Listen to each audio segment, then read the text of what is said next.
ये जनता वर्सेस सत्ता का चुनाव हो गया है। सत्ता के खिलाफ लड़ रही है जनता। ये चुनाव अहंकार के खिलाफ लड़ रही है। सुपौल रोजगार का एक केंद्र बन सकता है, बहुत बड़ा हब बन सकता है ये रोजगार पैदा करने का। कोई पति है, अपने बीवी उसकी बच्चे घर में रह रहे हैं, पति बाहर कमाने के लिए गया हुआ है और पत्नी का घर पता चला कि कोसी के पानी में विलीन हो जाता है। ऐसी सरकार है और ऐसे मंत्री जी हैं जो 35 साल में सुरक्षा बांध नहीं बना सके कि आप कम से कम सुरक्षा बांध दे करके लोगों के घर को कटनिया से बचा सकते थे। सुपौल में बन रहा पूरे भारत का सबसे बड़ा पुल, लेकिन वो भ्रष्टाचार के भेंट चढ़ा हुआ। पूरे बिहार में भ्रष्टाचार का केंद्र और राजधानी अगर कोई बन गया तो वो सुपौल बन गया। मेरे साथ सुपौल के कांग्रेस के उम्मीदवार मिन्नत रहमानी जी हैं और ये वो सीट है जिसको लेकर सबकी नज़र है पूरे बिहार में, क्योंकि यहाँ से जेडीयू के जो अभी मंत्री हैं विजेंद्र यादव, वो कहा जा रहा है कि 35 साल से लगभग यहाँ उम्मीदवार जीतते आ रहे हैं। कितना बड़ा चैलेंज है? नहीं, देखिए, जब चुनाव के मैदान में कोई भी व्यक्ति होता है तो चुनाव तो एक चैलेंज होता है, लेकिन फ़र्क इस बात का है इस बार के चुनाव में कि इस बार का जो ये चुनाव है ये जनता वर्सेस सत्ता का चुनाव हो गया है। इस बार ये चुनाव मिन्नत रहमानी नहीं बल्कि जनता ये चुनाव लड़ रही है, सत्ता के खिलाफ लड़ रही है। जनता ये चुनाव अहंकार के खिलाफ लड़ रही है। जनता ये चुनाव, सुपौल की जनता पिछले 35 साल से रुके हुए विकास के खिलाफ ये चुनाव लड़ रही है। तो इसलिए जो चैलेंज है वो चैलेंज को जनता ये कर रही है, सामना कर रही है।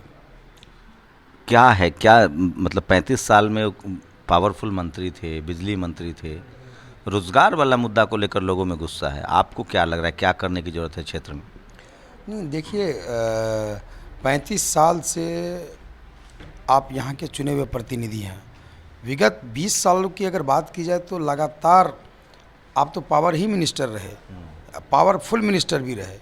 उसके बावजूद भी ज़िले में आप अगर देखेंगे तो जब कांग्रेस के ज़माने में लहटन चौधरी जी होते थे तो उस वक्त उन्होंने जूट मिल की परिकल्पना की और उन्होंने उसको स्थापित करने का काम किया। सरकार बदल गई, एक एक ईंट को बेचने का काम मौजूदा सरकार ने कर दिया। सरकार की अगर इच्छा शक्ति होती तो ये जो सुपौल है, सुपौल रोजगार का एक केंद्र बन सकता है, बहुत बड़ा हब बन सकता है ये रोज़गार पैदा करने का। वो इसलिए क्योंकि हमारा इलाका जो है ये जूट का इलाका है, आप यहाँ जूट मिल खोल सकते हैं। हमारा इलाका जो है वो गन्ने की खेती होती है यहाँ, आप यहाँ चीनी मिल खोल सकते हैं। हमारा इलाका पूरे हिंदुस्तान में बल्कि पूरी दुनिया में मखाना सप्लाई करता है। आप चाहते अगर इच्छा शक्ति होती तो आप मखाना प्रोसेसिंग यूनिट लगा सकते थे।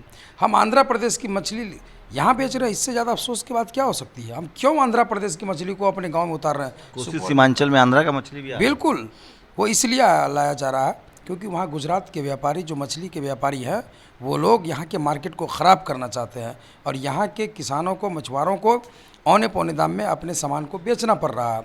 यही वजह है कि हमारे इलाके में जो लोग गरीब हैं वो गरीब होते चले जा रहे हैं, जो चंद लोग ठेकेदार अमीर हैं वो अमीर हो रहे हैं। सवाल सिर्फ रोज़गार का ही नहीं है। आज बेरोज़गारी के मायने ये हो गए हैं कि जो पलायन आप देख रहे हैं, मुझे तो लगता है कि पूरे बिहार में सबसे ज़्यादा पलायन हमारे इलाके से है। और वो तब जब घर पे एक नौजवान व्यक्ति, एक नौजवान, कोई पति है, अपने बीवी उसकी बच्चे घर में रह रहे हैं, पति बाहर कमाने के लिए गया हुआ है और पत्नी का घर पता चला कि कोसी के पानी में विलीन हो जाता है। सरकार उस पर 3,000 रुपया, 4,000 रुपया देती है और 2 दिन या 4 दिन का राहत शिविर के नाम पे खाना देती है। अब आप सोचिए कि जब भारत आज़ाद हुआ, सुई बनाने का कारखाना नहीं होता था, तब भारत और नेपाल के बीच में और यानी कि सुपौल के बॉर्डर पे तत्कालीन केंद्र सरकार, कांग्रेस की सरकार ने 56 फाटक वाले पुल का निर्माण करा दिया गया और कोसी के ऊपर में बांध को बना दिया गया। आज ये ऐसी सरकार है और ऐसे मंत्री जी हैं जो 35 साल में सुरक्षा बांध नहीं बना सके कि आप कम से कम सुरक्षा बांध दे करके लोगों के घर को कटनिया से बचा सकते थे।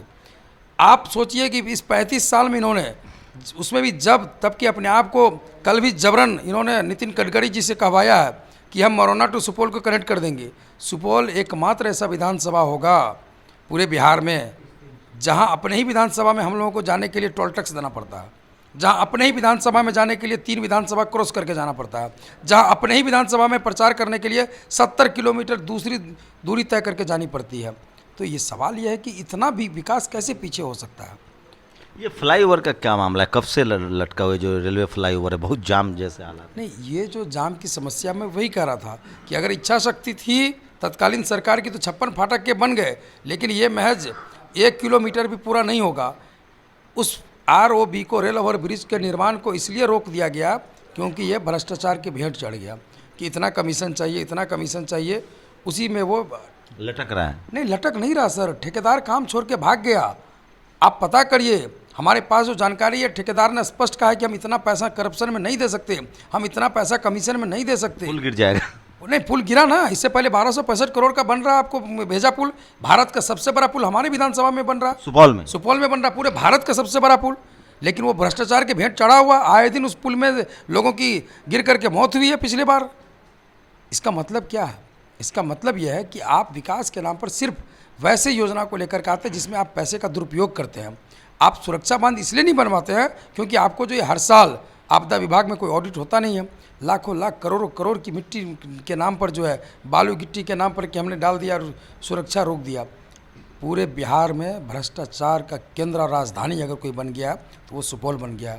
सर, ये चुनाव जनता ठेकेदारों से लड़ रही है क्योंकि मंत्री जी ने ठेकेदारों को भेजा हुआ है सर चुनाव लड़ने के लिए। हम लोग गरीब आदमी हैं, शिक्षक हमारे रिटायर्ड पिताजी टीचर हैं, हम लोग पैसे का मुकाबला नहीं कर सकते हैं। करोड़ों करोड़ रुपया इनको खर्च करने के लिए इनके पास बहुत सारे आदमी हैं। लेकिन इस बार पैसे की हार होने वाली है, इस बार अहंकार हारने वाला है। इस बार सुपौल के युवा जीतेंगे, सुपौल की जनता जीतेगी।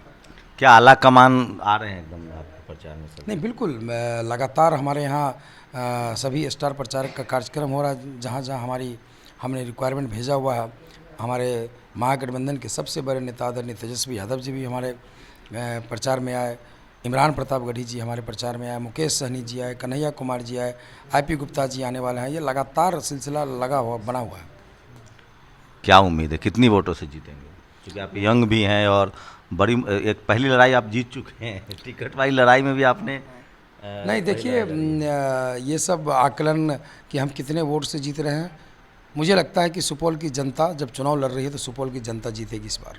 प्राथमिकताएं क्या होंगी आपके क्षेत्र? हमारी प्राथमिकता ये होगी कि सुपौल में जिस तरीके से हमारे जो बाप दादा उनकी भी पीढ़ी दर पीढ़ी गुजर गई, उतने ही सर कॉलेज हैं जितने आज से 50 साल पहले होते थे। सर, आज वही BSS कॉलेज, वही डिग्री कॉलेज, वही विलियम्स स्कूल, वही चकलान मल्ली, वही गौरवगढ़, वही बबूजन स्कूल, वही महिला कॉलेज। एक कॉलेज का नाम अगर माननीय मंत्री जी बता देंगे, एक कॉलेज कम से कम खुल गया होता, नहीं खुला सर। एक विश्वविद्यालय की स्थापना नहीं हो सकी सर। इससे ज़्यादा अफसोस की बात क्या हो सकती है? बगल में सर किशनगंज में सांसद कांग्रेस के, MLA कांग्रेस के, हमारी सरकार नहीं, उसके बावजूद भी वहाँ 2-2 विश्वविद्यालय हैं। एक सेंट्रल विश्वविद्यालय है, एक स्टेट विश्वविद्यालय है। वहाँ चाय की बड़ी बड़ी फैक्ट्री लग चुकी है, चाय बागान लग चुका है। तो अगर इच्छा शक्ति हो विधायक की, और आप तो सबसे ज़्यादा पावरफुल मंत्री कहते हैं अपने आप को, कहाँ गया वो हवाई अड्डा खोलने का सपना? कहाँ गया वो एम्स? वही दरभंगा में जहाँ ऑलरेडी DMCH है वहीं पर एम्स डाल दिया गया। तो कहीं ना कहीं जानबूझ करके इस इलाके को पिछड़ा रखा जाता है कि हम आखिरी दम तक विधायक बने रहें, आखिरी दम तक मंत्री बने रहें। अब आप सोचिए कि हमारे मंत्री जी आशीर्वाद मांगने जाते हैं तो सर आशीर्वाद तो उम्र से ज़्यादा के लोग ही देते हैं ना। अगर सर आप राज हैं, जाहिर सी बात है ना कि अगर सर आप 80 साल के हैं तो आपको 82 साल के लोग आशीर्वाद देंगे।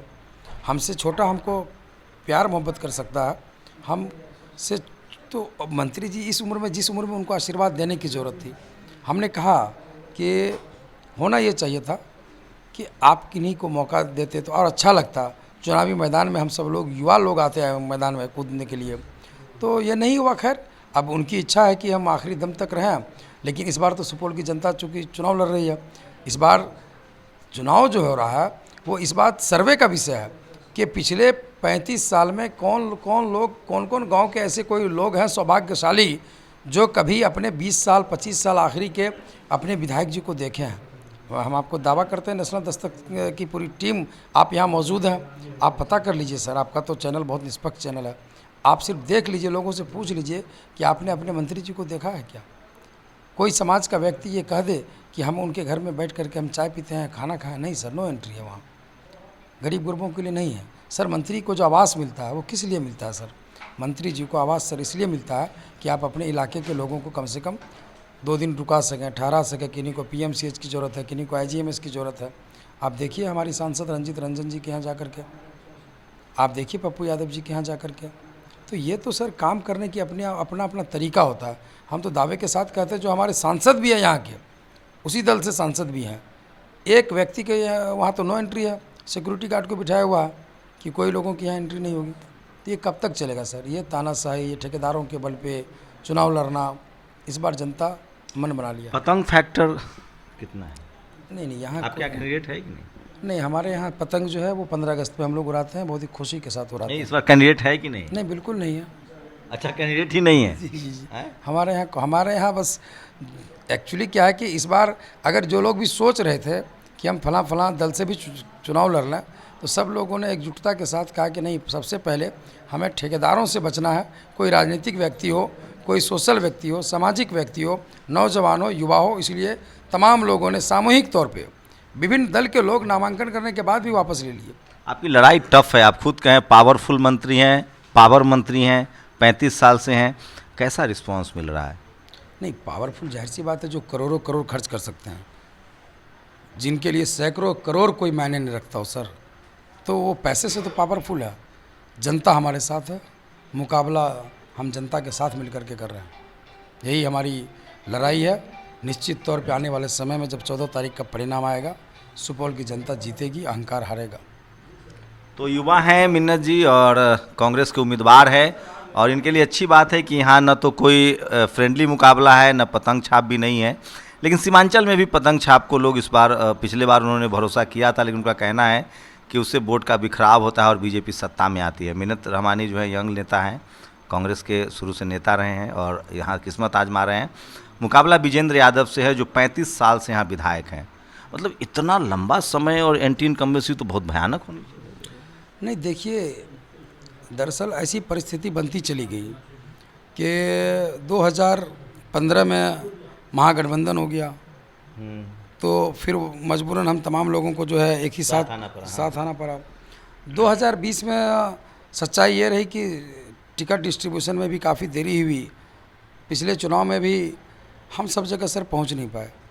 3 से 4 पंचायत हमारा मार्जिन कम था आपका। हाँ बिल्कुल, हमने लगभग 60,000 के करीब जनता ने अगर 15 दिन में वोट दिया, तो मैं तो पिछले 5 साल में जो मेहनत किया हूँ वो मेहनतना मुझे जनता ज़रूर देगी। लगातार क्षेत्र में बने लगातार, कोई ऐसा इलाका नहीं है, कोई ऐसा गांव नहीं है, कोई ऐसा कोसी का नदी के अंदर का गांव नहीं है जहां पर हम लोग नहीं गए। हम लगातार लोगों के बीच में बने रहे, और यही वजह रही कि महागठबंधन परिवार ने, कांग्रेस परिवार ने भी दोबारा मुझे मौका दिया है। क्योंकि ये भी अपने आप में एक ऐतिहासिक चीज़ है सर कि विगत 20-25 साल में कोई भी मजबूत गठबंधन से अपोजिशन में इनके खिलाफ चुनाव नहीं लड़ पाए थे। या तो बाहर से लड़े आकर के, सहरसा से आकर के लड़े कई सारे प्रत्याशी, लेकिन मैं अपने आप को सौभाग्यशाली समझता हूं कि दोबारा मौका दिया गया। निश्चित तौर पे जनता हमारे साथ है और हम चुनाव के मैदान में हैं। सुपौल की जनता चुनाव जीतेगी इस बार। तो 2 बड़े फैक्टर है। सोचिए, नीतीश कुमार जी का भी एज फैक्टर है, और यहाँ जो कैंडिडेट हैं विजेंद्र यादव, उनका भी एज फैक्टर है, बड़ी उम्रदराज हैं, और मिन्नत रहमानी को इसका ही फ़ायदा मिल रहा है। यंग हैं और लोगों से मिलते जुलते रहते हैं। पिछली बार छोटे से अंतर से चुनाव हार गए थे, लेकिन इस बार फिर पार्टी ने भरोसा दिलाया है, और यहाँ न तो फ्रेंडली फाइट है और ना ही पतंग छाप है। तो कांग्रेस के लिए ये सबसे फर्टाइल लैंड है सुपौल। आप लोग अपनी राय जरूर दीजिए। शंभू कुमार सिंह, नेशनल दस्तक, सुपौल, बिहार। दस्तक की आपसे गुजारिश है कि अगर इसको बचाना चाहते हैं तो नेशनल दस्तक को सब्सक्राइब करने के लिए रेड कलर के सब्सक्राइब बटन को दबाएं, फिर बेल आइकन की घंटी दबाएं। नेशनल दस्तक को बचाने के लिए बहुत जरूरी है कि हर खबर को शेयर करें, लाइक करें, कमेंट जरूर करें।